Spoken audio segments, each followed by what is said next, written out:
This is something I've seen over and over and over again throughout my years growing into an adolescent. When I was about to make that transition into business and investing into a career I was destined for, I was faced with an outstanding debt over half of my savings. I'm not gonna tell you how much, but when I had my car, I set myself up. I bought an annual membership, $5 membership for weight loss transition.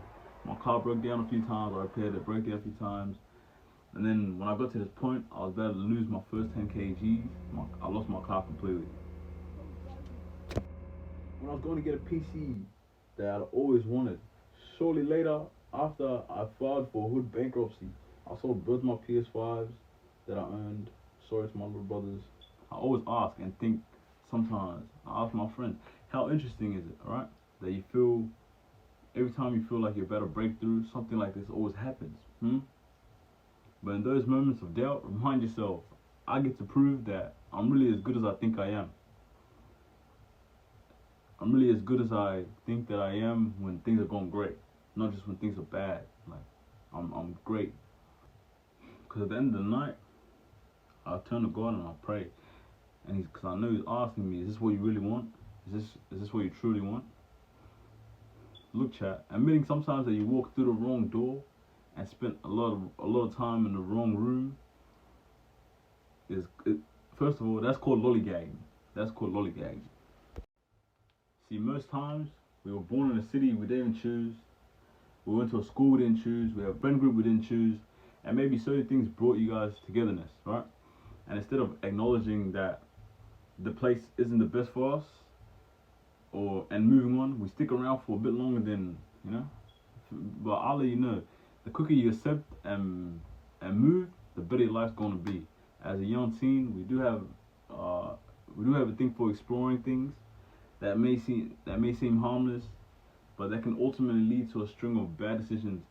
And these things did lead me to a horrible physical and mental state, and others, sitting in places they will never come back from. At these times, it was rough. I was asking God to show me a sign, and then it clicked. Stop waiting for a sign, because this is your sign. And in that moment, I turned to God, but I always kept one thing in mind. I was always going to persevere, and I get that cheese. You don't need another sign. If you do need one, this is it. This is the one you wanted.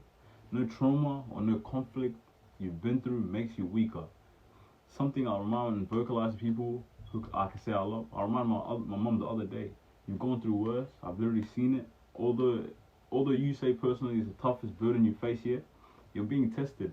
You made it this far, past all the conflict, the hardship. You maneuvered through the dark tunnel and came out the other side with the light.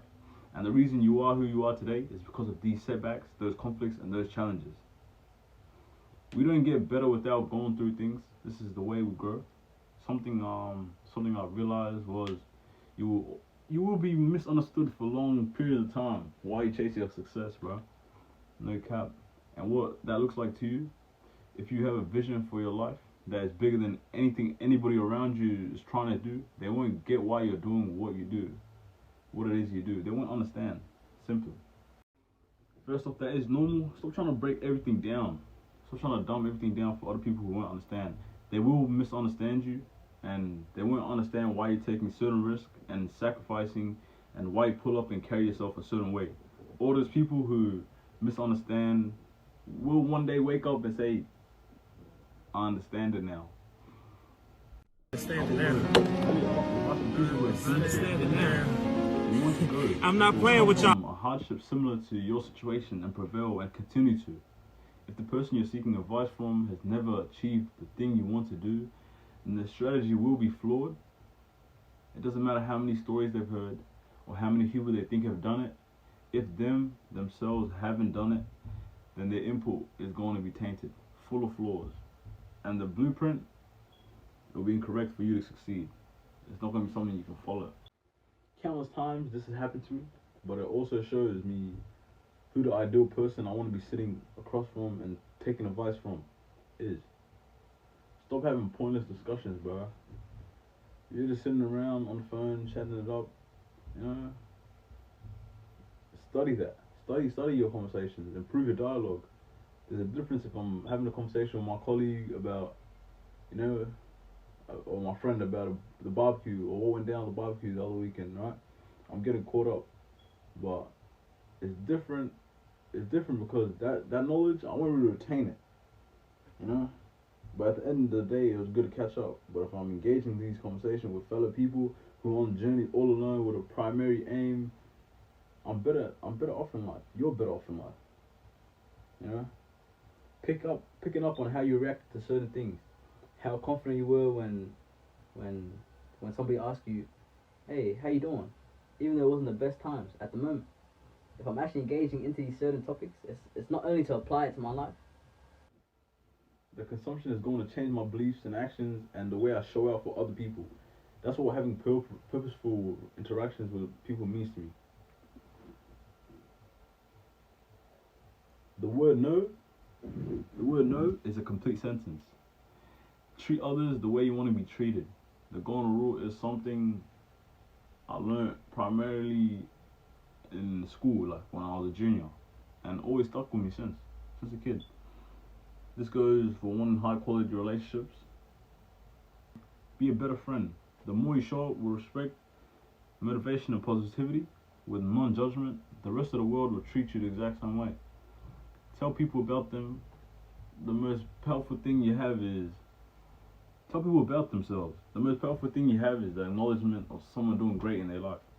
You never know when that word, that sentence, actually could have saved someone's life. I want to say thanks, Tito, 3Brick, and also shout out, shout out.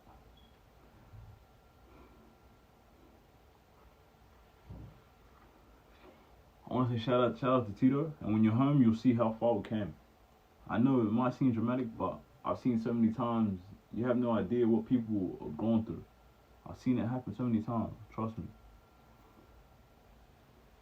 That one compliment at the right time can be that one thing they needed to stop their tracks from a downward spiral. I was eating look, let me say something. I was eating steak with a friend of mine. He is a bit of a complainer. I asked him, "Hey man, do you realize you complain a lot?" He said, nah bro, I never noticed. I was like, huh. I was like, I bet all your friends complain. He started laughing straight away, like, I was like, damn bro.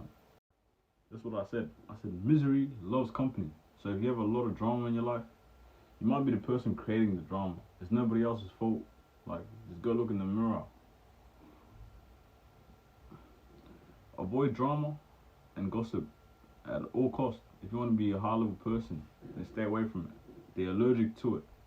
As soon as they hear it, they're gone. You know why? Because they're spending all their time in places of opportunity and creation in the future. They're not spending their time in the moment, in the present, or last week, or this guy did this and that. No, not worried about that. They don't have any room for that. Get rid of your distractions, get rid of your bad habits, get rid of your vices, right? If you're addicted to your phone, and the best thing you got is a 3-hour scroll session filling up your mind with dopamine, then go touch grass. Go pick up a hobby, link with some people who are living a life that have a little more pizzazz, something amazing, something you might see as amazing. You're on your phone all day. You can see better things in the real world. If you start doing things in the real world that scare you, that make your stomach drop to your toes, and it pushes you to the edge, that's way better than sitting on the couch doom scrolling. Pick up more responsibilities. You might live a life where opportunities do come along your way more often than others. Take advantage, get ahead, offer to help people. You have capacity. So when you do offer to provide value to people who are going to serve you and your dreams going forward, always say yes. Always say yes. A person who's always available will figure out how to get things done. Eventually, you'll be the person they default. You'll be the person they default to. You always get involved in sick ass projects. They always call you up and say, "Hey, I have this. I need you for this and that." Don't lose sight of the purpose you have. No matter what the circumstances is, don't blame nobody, because no one's coming to save you. Because as soon as you do blame someone else for where you're at, that's when you lost control. That's when you lost control. But if you accept that you're in control of your life and your decisions and situations, no matter what anyone else is doing, you unlock the ability to move forward, and ultimately, you're going to. If it's other people who need to like you, who need to like me, or understand me to be successful, I'll never win. I'll never win. Me, I look up to people who are givers. People who have done big things, had big impacts on their lanes, on the lanes they've chosen. If not, switch it up and lock in. I'm not looking up to someone or respecting someone because I'm scared of them or they might do something to me. Never. You might have a boss or a teammate who always threaten to take your position or fire you or bench you, you know. They aren't a good bloke. I want to follow and represent a high standard. Someone who will show up and coach me, making me better. That's someone I respect. That's someone I admire. Respect comes from admiration. So we did actually take a break. Go fetch a meal, fetch a plate. Got this mayonnaise on the side. I don't even be adding sauce like that to my meals anymore. But we got this steak right here. Semi-carnivore die one. Right there. We got a little bit of cheese on the bread. Not too much. But, you know, good to add a little bit of fat.